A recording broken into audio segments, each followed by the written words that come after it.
주권방송 가난교회를 향한 시대의 징표 성서강자입니다. 우리 김 목사님께서 우리 가톨릭 언론, 현재 평화방송, 가톨릭신문, 또 이런 가톨릭에서 나오는 여러 가지 매체에 대해서 제 역할을 못한다. 라는 그런 말씀을 페이스북에 제가 종종 보고 있거든요.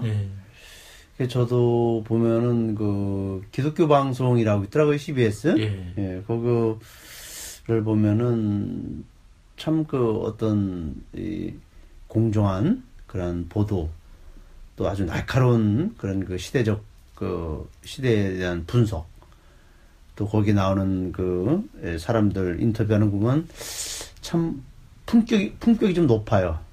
근데 평화방송이나 이 가톨릭 신문 보도를 보면은 읽을 거리가 없어요. 응? 그래서 우리 가톨릭 언론이 얼마나 죽어 있는가. 이 시대 사람들이 원하는 그런 어떤 생명의 생명수처럼 그런 것을 제공해주지 못하고 그냥 기껏 교회 소식이나 알리고, 또 최근에는 몇 주 전에는 평화방송에서 가톨릭 리더 나경원 1호 주자로 가톨릭 리더를 인터뷰했더라고요. 얼마나 정말 우리 가톨릭 리더가 나경원 같은 인물이 어떻게 리더가 될 수 있는가. 일반 시민들도 손가락질하고 정말 자위대 창설 기념회나 참석하는 그런 어떤 친파의 피가 흐르는 그 사람 어때 가톨릭 리더로 평화방송 선정했을까. 정말 일반 언론의 수준에 또 미치지 못한 우리 가톨릭 언론을 보면서 참 한심할 지경입니다. 어떻게 가톨릭 언론 좀 어떻게 보세요? 지금 평화방송, 평화신문, 가톨릭신문 이렇게 주요한 언론은 3개입니다.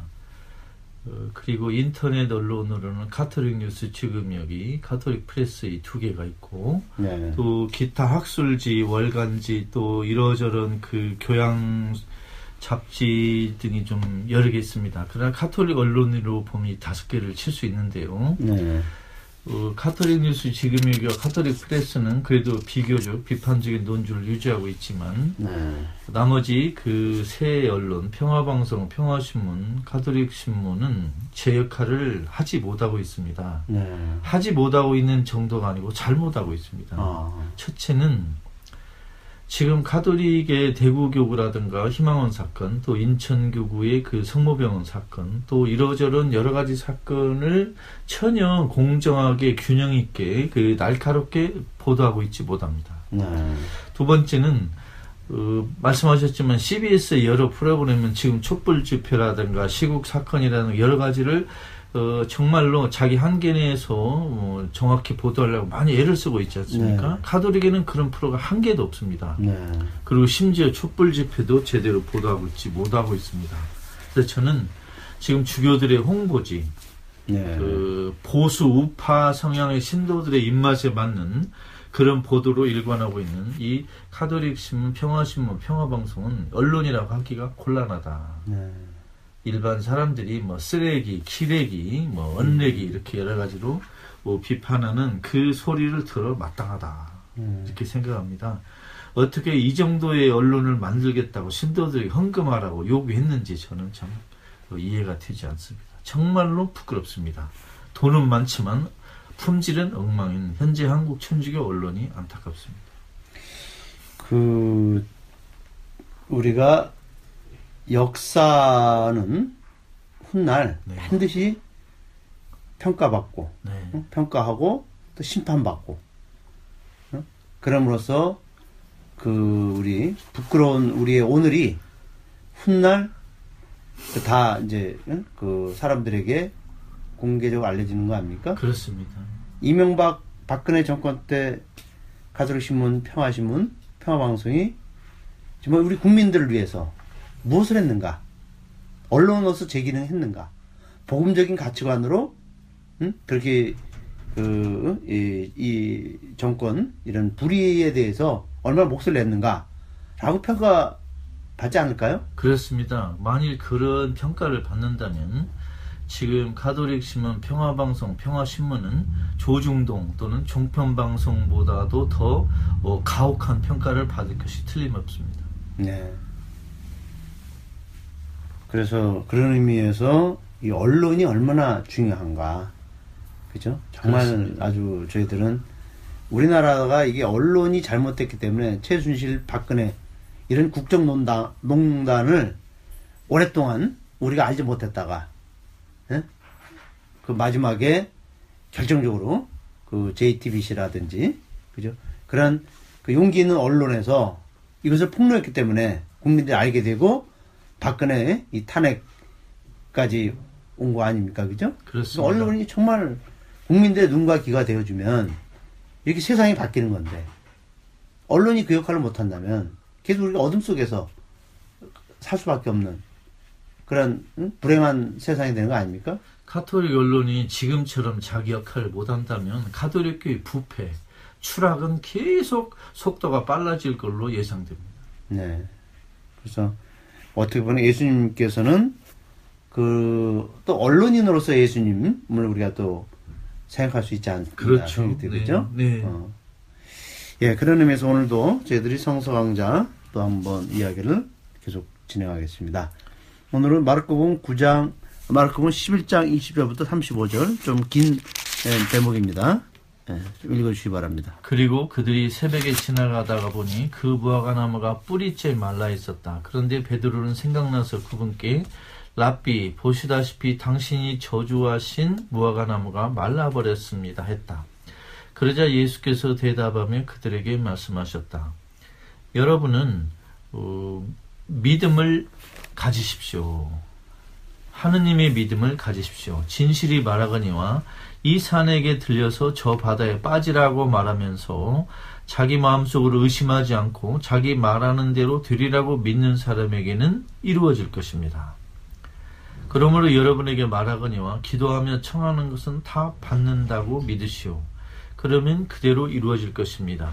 그리고 여러분이 기도하려고 서 있을 때 어떤 사람과 등진 일이 있으면 용서하시오. 그래야만 하늘에 계신 아버지께서도 여러분의 잘못을 용서하실 것입니다. 25절까지네요. 25절. 네, 좋습니다. 그러면 그 주제는 믿음과 용서. 네, 그렇게 그렇습니다. 정하셨는데 네네.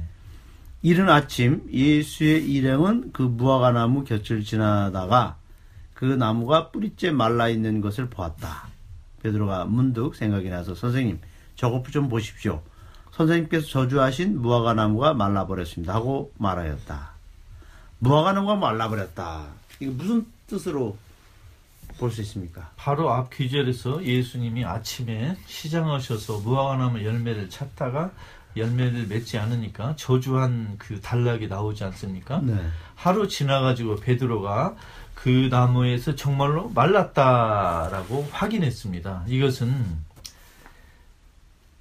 예수를 받아들이지 않는 이스라엘의 운명에 대한 한탄입니다. 그러니까 정말로 예수님이 마지막 일주일을 예루살렘에서 지내는데 그때 낮에 성전에 가서 사람들에게 가르치는데도 계속 이스라엘의 주류가 예수를 받아들이지 않는 것을 보고 초대교회가 이스라엘의 운명이 이제 다 끝났다라고 한탄하면서 확인한 귀절입니다. 네.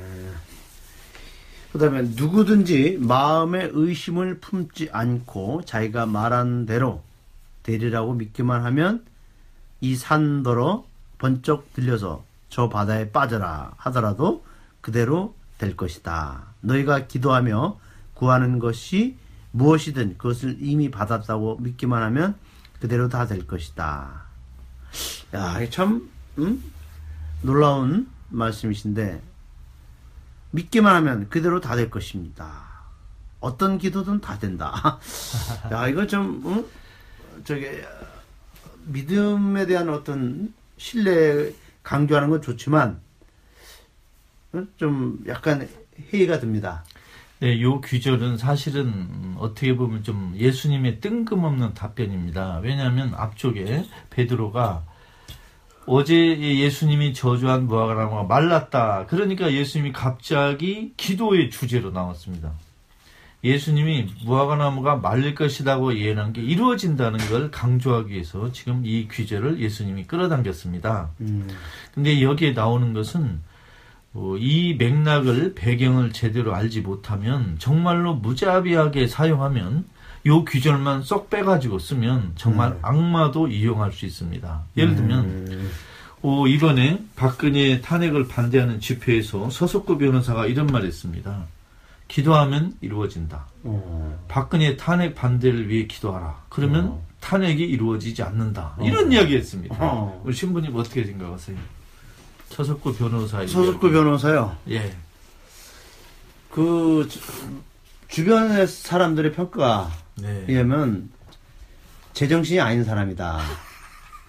성당 다니잖아요. 그래서 뭐 다니고 뭐 옹기주부하고도 친하더라고요. 아, 그러죠. 네. 예, 다 끼리끼리 노니까. 네. 여기 나오는 것은 잘못된 기도는 배신당한다라는 걸 말하는 것입니다. 네. 그러니까 나쁜 기도를 하면 되지 않는다는 뜻입니다. 예. 무조건 기도를 들어주시겠다는 것은 모든 기도를 다 들어주겠다는 것이 아닙니다. 제대로 기도하는 사람은 잘못된 기도가 뭔지 이미 알고 있기 때문에 그렇습니다. 제대로 기도하는 사람은 잘못된 기도가 뭔지 이미 알고 있습니다. 그래서 잘못된 기도를 할 리가 없다는 거죠. 그렇죠. 예를 들면 착한 사람이 일찍 죽어라 그렇게 기도를 누가 하겠습니까? 나쁜 사람이나 그런 기도하지 착한 사람이 그런 기도 하겠습니까? 그래서 기도를 제대로 하는 사람은 나쁜 기도, 잘못된 기도를 할 리가 없다는 걸 이미 전제로 하는 것입니다. 네, 그렇습니다. 네. 그러니까 그 기도가 내가 입에서 막 튀어나온다고 해서 그 기도가 아니다. 아니죠. 네. 정말 그 하느님의 그 뜻에 하느님이 원하는 그런 삶을 살려고 정말 노력하는 그런 선의를 가지고 하나님의 의지는 선의 아닙니까? 선의. 그렇습니다. 선의를 가지고 기도할 때 그것이 올바른 기도고 그 올바른 기도를 하나님이 들어주시는 거지.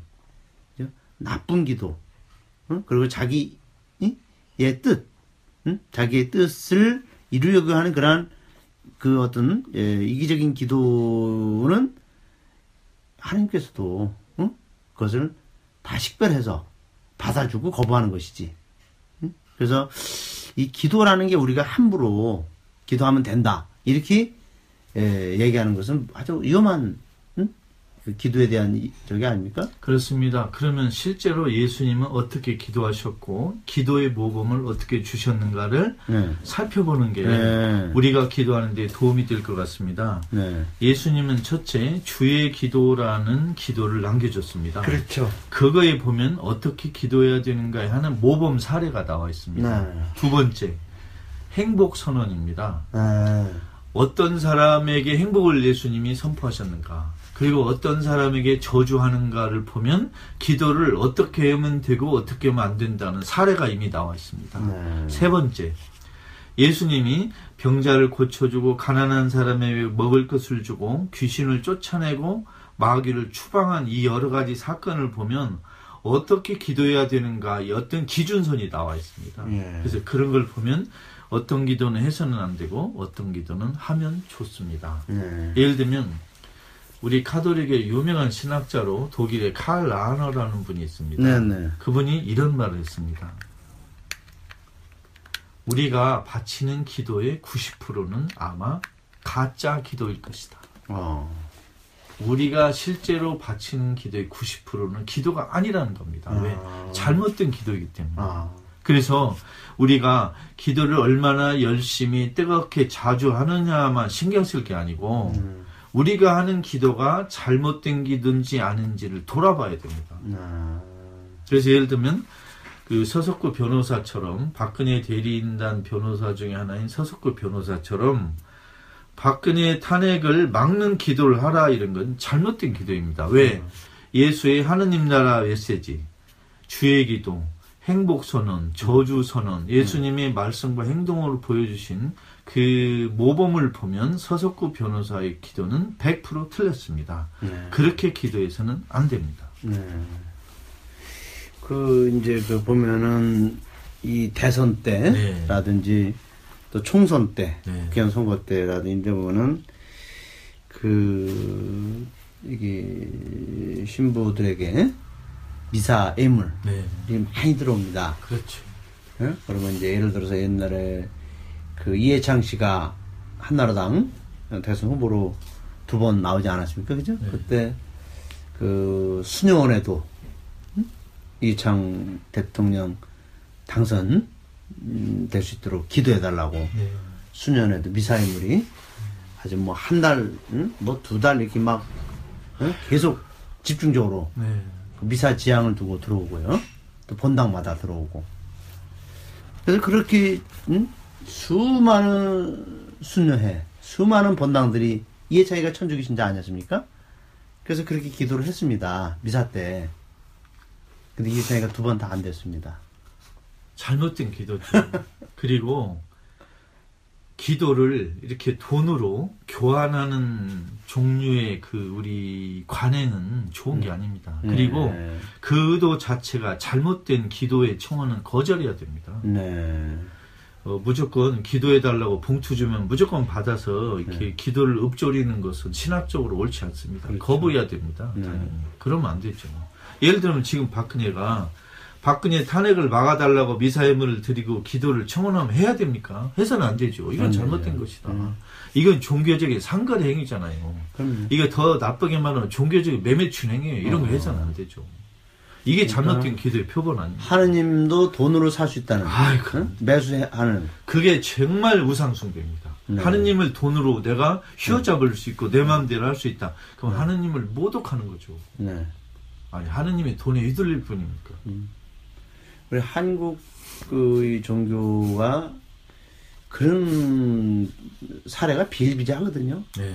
돈으로 기도를 부탁하고 또 미사예물 묻고 이것이 너무 좀 이렇게 관행적으로 되다 보니까 이 종교에 오는 오염, 그렇죠.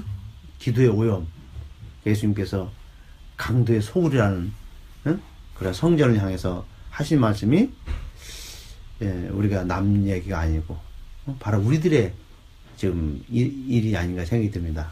총선 대선 때 미사나 기도를 돈을 받고 하는 것은 예수님이 강도의 소굴이라고 비판한 거에 해당될 수 있는 아주 좋지 않은 관행이라고 생각합니다. 그래서 그런 건 없애야 되겠고, 또 하나 정말 돈이 없어도 기도를 요청하면 해줘야 되는 기도가 있습니다.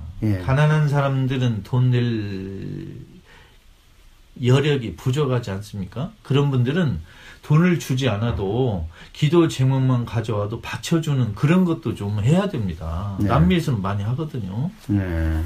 돈을 안 바쳐도 미사도 드려주고. 그래서 이 돈에 관한 잘못된 기도는 거절해야 된다. 또 돈이 없는데 기도를 해줘야 된다. 이 2가지를 좀 우리가 생각했으면 좋겠습니다. 기도할 때 어떤 사람과 서로 등진 일이 생각나거든 그를 용서하여라. 용서는 기도의 전제 조건이. 여기서 그렇습니다. 이건 개인 간에 관한 일인데 여기에 사회학은 빠져 있습니다.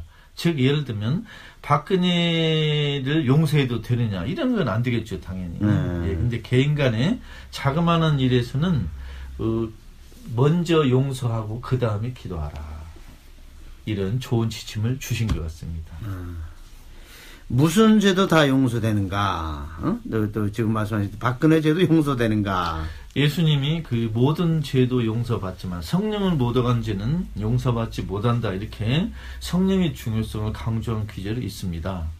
성령을 모독한 죄는 용서받을지 몰라도 박근혜 죄는 용서받지 못할 것으로 저는 추측합니다. 왜냐하면 박근혜는 너무나 많은 사람의 너무나 많은 횟수를 고통을 주었기 때문에 그렇습니다. 박근혜주는 아마 하느님도 나는 박근혜주를 용서할 능력이 없다 하고 이렇게 포기하지 않을까 걱정일 정도로 크다고 생각합니다. 이 박근혜가 보면은 이번에도 헌법재판소 네. 마지막 결론? 네. 결론 네. 그 재판 재판에도 네. 나오지 않았거든요. 그렇죠. 재판관들이 네? 마지막 변론해라 기회를 그렇게 여러 번 줬는데도 본인은 검찰 특검 또 헌재 자기는 어디든 나가서 다 지금 변명할 수 있다 해명할 수 있다고 해놓고 사실 아무데도 안 나왔어요. 이 핑계 저 핑계 대면서 야 박근혜는 정말 국민들이 용서할 수 없는 자기 입으로 자기가 다 그렇게 인터뷰하고 공개적으로 얘기해놓고 또 언제든지 그것을 바꾸고 야 진짜 이게 인간으로서의 어떤 저기가 아니죠. 박근혜는 5분 후에 탄론할 거짓말을 뻔뻔히 하는 사람입니다. 그리고 저는 박근혜 입에서 나오는 모든 말이 거짓말인데 하나는 거짓말이 아닌 걸로 알고 있습니다. 주권방송이 민중의 눈과 귀를 멀게 하는 공중파와 종편, 신문들에 맞서 진보 언론의 사명을 다할 수 있는 힘은 애청자분들의 적극적인 참여에 있습니다. 주권방송을 후원해 주십시오. 홈페이지 www.615tv.net에서 민들레 홀씨 정기 후원인이 되어주시거나 우리은행 1005-501-779-765 주식회사 주권방송으로 직접 후원을 해주셔도 좋습니다. 저희 주권방송은 평화 번영과 민주 회복을 위한 진보 언론의 사명을 성실히 수행할 것입니다. 주권방송과 함께해 주시기 바랍니다.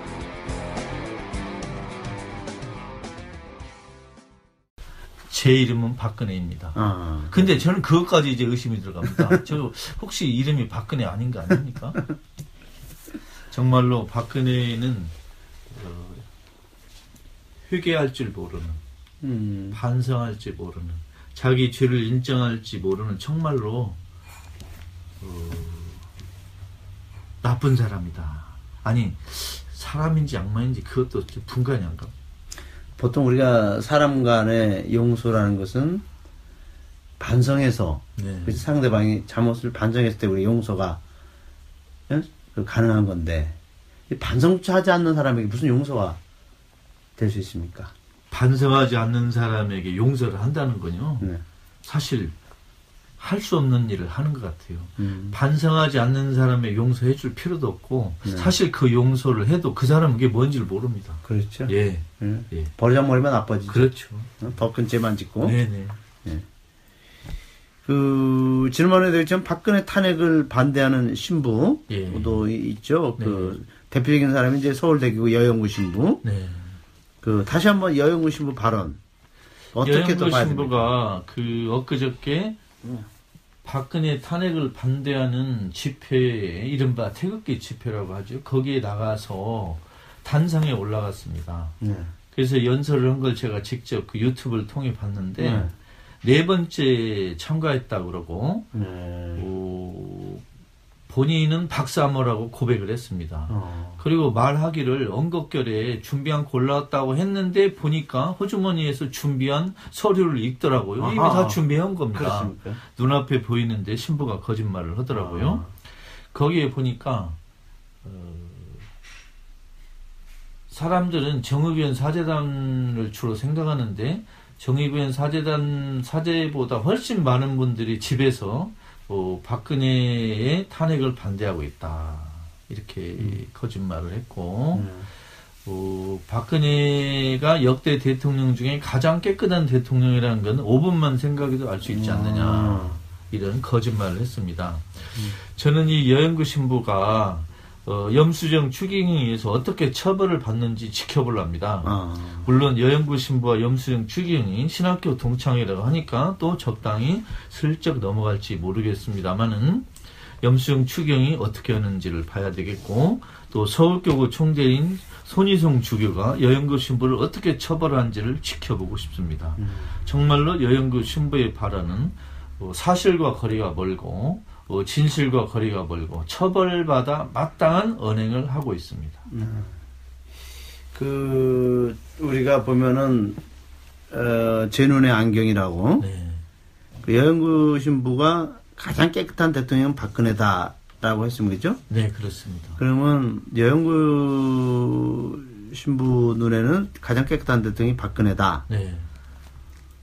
그러면 그 여영구 신부는 그 자신의 그 삶을 그대로 드러낸 겁니다. 그렇습니다. 그죠? 박근혜 저렇게 거짓말로, 또 온갖 부정부패로, 온갖 잘못으로 그냥 똘똘뭉치 박근혜가 깨끗하다면 여영구 신부의 도덕관, 윤리관은 얼마나 타락했는가. 그죠? 그렇죠. 저는 여영구 신부가 박근혜를 보는 눈에서 분별력이 떨어진다는 것도 한탄스럽지만 저 정도의 엉망인 분별력으로 지난 수십 년을 사제 생활하면서 얼마나 많은 신도들 가슴에 못을 받고 잘못을 하고 뻔뻔스럽게 살았을지 상상하는 것도 불쾌한 일입니다. 그렇죠. 네. 예. 그러니까 우리 국민들 80%가 네. 박근혜는 부정부패 상징으로, 네. 그죠? 다 그렇게 어린 아이들까지도 다 상식 알고 있는데, 사제 생활 그런 50년을 한 신부가 어린 애들도 보는 그런 눈, 그런 가치관이 없다면 이 사람은 사제로서 위선자 아니었습니까? 지금 만 74세에도 보니까 네. 만 74세의 대한민국의 남자 할아버지라고 봐도 정말 수준과 품질이 너무 떨어지는 사람입니다. 네. 네. 정말 이런 분이 우리 존경하는 사제단의 한 사람이라는 게 부끄럽고 불쾌합니다. 네. 그죠? 여기에 대해서는 서울대교구에서 네. 아주 강력한 예. 어떤 조치를 취하지 않으면 네. 천주교의 이러한 그 어떤 전체가 네. 명예훼손과 모독스러운 그런 이미지로 추가될 것 같아요. 특히 서울교구 사제들에게 부탁하고 싶습니다. 지금 서울교구 사제가 근 800명에 가까울 정도로 상당히 그 규모가 크지 않습니까? 그런데 여영구 신부 정도의 저런 사람이 날뛰는 걸 그대로 내버려 둔다는 것은 서울교구 800여 사제들의 자존심에 큰 문제입니다. 내부 자정 능력을 발휘해서 처벌해야죠. 눈치 보고 네. 또 권력 앞에서 꼬리 내리고 네. 그렇게 사는 것이 우리 오늘의 우리 교회의 그 성자들의 모습으로 비춰진다는 것이 참 너무나 어이가 없습니다. 진짜 히틀러가 죽인다고 협박을 해도 진실을 말해야 될 사제가 지금 여영구 사제 이게 무슨 짓입니까? 그래서 우리 지켜보고 네. 또 어떤 조치를 취하는지 네. 우리가 한번 계속해서 기다려 보아야 되겠습니다. 네.